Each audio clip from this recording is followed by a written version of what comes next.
Hello mes amis, ici José Lovit. Je vais vous parler de comment s'entraîner à fonctionner avec une certaine concentration. Parce que c'est important, par exemple, pour tout réussir, rester concentré sur une tâche, par exemple, une tâche à la fois, au moins pendant certaines parties de la journée. Ça nous aide à faire notre travail mieux fait, à faire des choses importantes pour nous, écrire, programmer, étudier, gérer nos finances, à créer des choses. Alors, développer cette concentration mentale, ça prend un certain temps. Mais ça vaut vraiment la peine si on veut vraiment être plus efficace et atteindre nos objectifs, croyez-moi. On va voir comment est-ce qu'on peut se prendre. C'est comme les muscles physiques, les muscles de concentration de notre esprit doit être fléchi, doit être entraîné pour se développer. On peut par exemple renforcer ces muscles en se concentrant avec toute notre énergie sur une tâche à la fois. Et on fait au mieux ça, avec toutes nos capacités. Ça veut dire, ça nous aide par exemple à effectuer des tâches aussi plus rapidement et sans erreur parfois. Ça c'est important aujourd'hui. Je vois vraiment un manque de concentration. C'est un truc fou quoi. Je pense qu'on est tout le temps déconcentré avec les réseaux, notifications, tout ça. Comment est-ce qu'on peut commencer avec ça? Il faut se concentrer par exemple sur nos points forts. Ça veut dire, il faut identifier déjà ces points forts. Vous pouvez par exemple aussi découvrir vos points forts, discuter avec quelqu'un qui vous connaît un peu, vos collègues, qu'est-ce qu'ils voient en vous le point fort. Une fois qu'on connaît ces points forts, par exemple, en quoi est-ce qui est bon, en quoi est-ce qu'on a plus d'expertise, par exemple, on peut les utiliser dans certaines situations importantes pour atteindre cette concentration. C'est tout lié à ce qu'on aime faire, qu'est-ce qu'on veut faire après.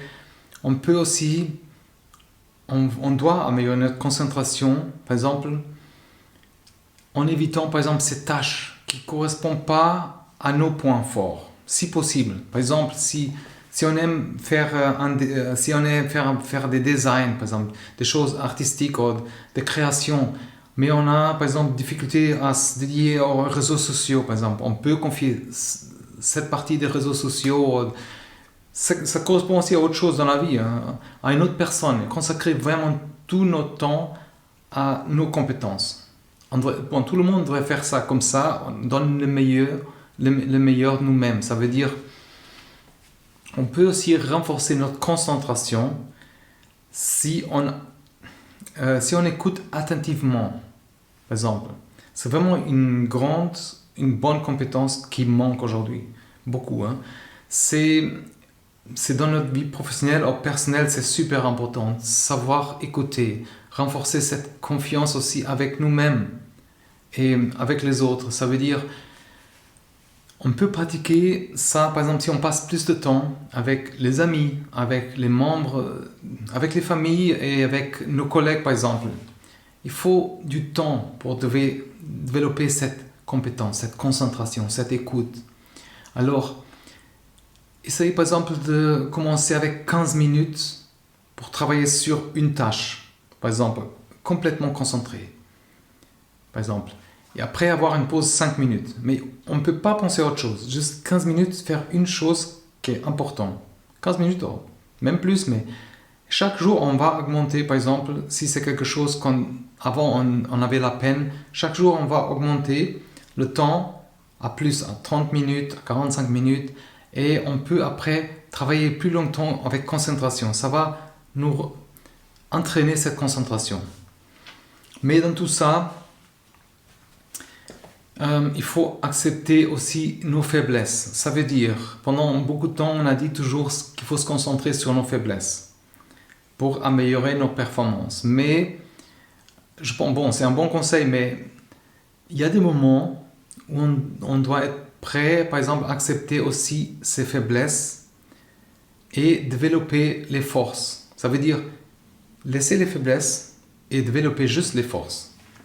Par exemple, si on a un esprit d'équipe, mais qu'on a du mal, par exemple, à se défendre nous-mêmes, ça vient un problème pour nous. Ça veut dire, Ça fait nous manquer des opportunités parfois. Et par exemple, mais par exemple, dans ce cas, par exemple, c'est utile d'avoir plus de temps à développer cette autopromotion qu'on devrait avoir, se donner plus de pouvoir, de se défendre. Par exemple, si on est un artiste et on a de la peine à communiquer, par exemple, ça peut créer un problème avec la carrière. Alors c'est important d'apprendre, par exemple, à communiquer pour pouvoir continuer à développer sa carrière. Ça permet de continuer à une vie professionnelle épanouie, par exemple. Ça veut dire se concentrer sur ses faiblesses. C'est pas facile, mais c'est vraiment important pour réussir. Mais pratiquer nos compétences, par exemple. Alors les compétences qui sont plus faibles vont nous aider aussi à devenir meilleurs dans certains domaines. Ça veut dire ça nous donne plus de confiance pour gérer les tâches qui sont plus difficiles pour nous, parce que c'est nos faiblesses. Ça veut dire se lever, comme je disais, par exemple, les muscles, quand on soulève un poids, plus on soulève le poids, plus ça nous fortifie. C'est comme notre concentration. Plus on pratique ça, plus ça va nous rendre forts avec notre concentration. Alors si on a du mal à trouver cette motivation pour le faire, on peut vraiment demander de l'aide à quelqu'un, ou à un collègue, ou à quelqu'un qui a déjà fait ça. Il faut être honnête et n'oubliez pas aussi de célébrer quand on arrive à faire quelque chose. Donner quelque chose, une pause, quelque chose, donner quelque chose en retour. Comme ça, on voit un peu notre progrès, on sent le progrès. Ça nous aide à rester motivés, à poursuivre ces objectifs. Oui, objectifs. Alors, il faut se concentrer sur nos objectifs. Et ça veut dire, si on a cette capacité de rester concentré sur nos objectifs, je sais que c'est pas facile, mais par exemple, imaginons on commence par se fixer des objectifs, ok, qui doivent être réalistes si possible, et ça demande beaucoup d'énergie mentale parfois. Alors, pour éviter de s'épuiser et rester concentré sur ses objectifs, on peut essayer de limiter toutes ces décisions qu'on doit faire pendant la journée pour épargner un peu notre énergie, pour se concentrer dans nos affaires aussi. C'est vraiment une bonne manière de se concentrer sur les objectifs.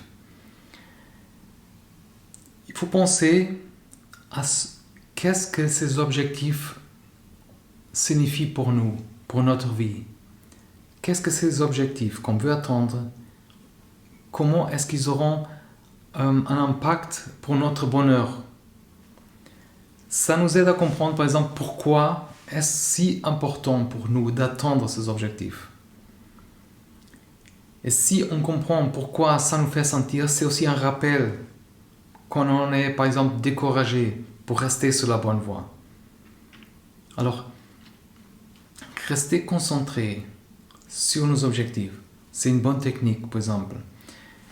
Ça veut dire utiliser, pour rester concentré, on peut utiliser par exemple un journal. Moi, je l'ai fait pendant un moment, un journal, on va par exemple suivre toutes nos distractions. Okay? Pourquoi est-ce que c'est important? Pour les éliminer. Par exemple, pendant la journée, on va noter tout ce que m'a distrait. Par exemple, ça, les pensées aussi, à quelle fréquence. Et après, on va trouver des solutions pour chacun. Ou pour les éliminer, on va voir, j'ai trop de distractions avec ça et ça. C'est pour ça que c'est important de se concentrer dans notre environnement. Je sais que c'est beaucoup de choses en même temps, mais tout est lié à la concentration. Par exemple, comme je disais, supprimer les distractions de notre espace de travail, quand on est dédié à quelque chose.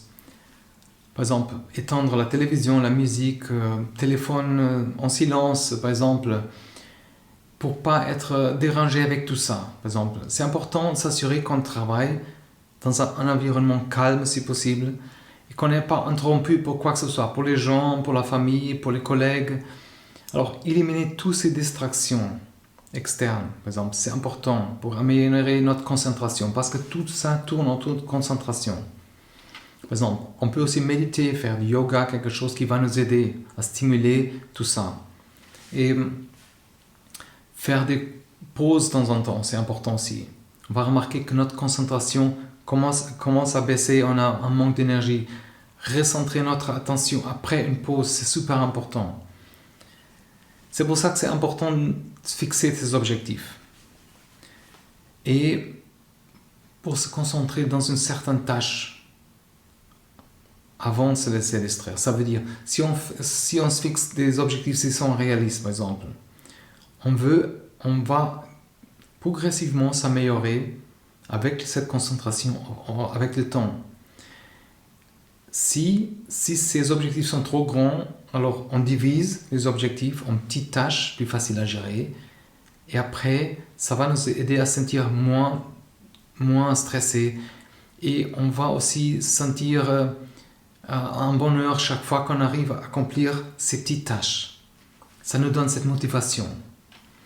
Il ne faut pas oublier dans tout ça nos émotions aussi, parce que quand on est par exemple dans une situation de stress, ou quand on travaille sur quelque chose de difficile, un projet difficile par exemple, c'est par exemple difficile de se concentrer sans distraction, par exemple, ou par exemple notre cerveau, il analyse constamment notre environnement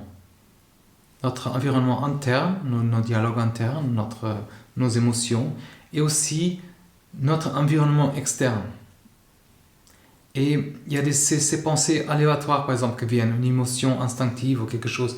Alors, ça peut briser notre concentration. Alors, il faut apprendre à reconnaître ces émotions qui nous font divaguer, par exemple, et comprendre qu'est-ce qu'ils nous disent, par exemple. Par exemple, au lieu de parler avec colère à quelqu'un, quelque chose qui nous vient, par exemple, demandez à vous-même, qu'est-ce que ce sentiment, mais pourquoi j'ai ce sentiment, par exemple, est-ce qu'on est stressé, trop stressé, est-ce qu'on a besoin d'une pause aussi, qu'on est trop épuisé. Alors, c'est important de se concentrer sur la façon qu'on peut canaliser cette énergie pour quelque chose qui nous sera plus productif, qui nous approche de nos objectifs. On peut se promener, par exemple. Faire quelque chose qui nous relaxe, donne cette pause mentale. Ça va vraiment réduire ce niveau de stress et ça va nous calmer. Il ne faut pas oublier vraiment qu'on a une certaine limite d'énergie mentale par jour. Les gens ils pensent toujours qu'on a l'énergie qu'on veut, mais ce n'est pas vrai. Prendre des décisions et utiliser cette volonté, chaque moment, ça draine notre énergie. On peut alors améliorer notre concentration. Par exemple, si on élimine beaucoup de choses qui prennent trop de décisions, trop d'énergie, et se concentrer sur une seule chose à la fois. Par exemple, terminer ces tâches. Et ça permet de penser de manière plus créative aussi. Trouver des solutions pour nous. Et par exemple, faire pas trop en même temps. Vraiment, une chose à la fois. C'est par exemple... alors la concentration, c'est quelque chose qui nous demande du temps. Et un certain effort pour maîtriser. Okay? Mais si on arrive à s'entraîner à tout ça, à fonctionner avec cette concentration, on peut vraiment accélérer, atteindre nos objectifs. Alors moi, j'ai dû apprendre ça avec beaucoup de temps, avec le temps. Et par exemple, cette concentration doit être exercée tout le temps. Et avec conscience, ça veut dire qu'on doit vraiment penser à ça. Plus on pratique, plus ça deviendrait automatique. Alors, j'espère que ça vous a aidé. C'était pas facile d'aborder tout ça parce que c'est un peu complexe en même temps. Mais dites-moi dans les commentaires en quoi ça vous a aidé. Si ça vous a aidé à découvrir qu'est-ce qui va pas parfois. Alors, j'espère vraiment que ça vous a aidé à moi. Ça m'a... C'était pas évident de mettre tout ça oralement. C'est pas évident. Et parfois, on est vraiment engrainés dans des distractions, on oublie tous nos objectifs, on oublie tout ce qu'on veut parfois attendre, vraiment attendre dans la vie, parce qu'on est dans cette routine, on a un manque de concentration dans tout à la fin, on est stressé, on ne sait pas pourquoi. Alors je vous invite aussi à abonner à la newsletter en anglais simple chez leovita.com. Comme ça, je vais vous envoyer une fois par semaine des objectifs, certaines pensées, des ressources, comme il y a dans la description des ressources, pour vous aider à voir les opportunités, à mettre les idées en clair. Ça m'a beaucoup aidé, mais je vous invite à faire ça. Laissez-moi savoir. Et n'oubliez pas d'abonner. Et merci beaucoup et prenez soin de vous. À la prochaine.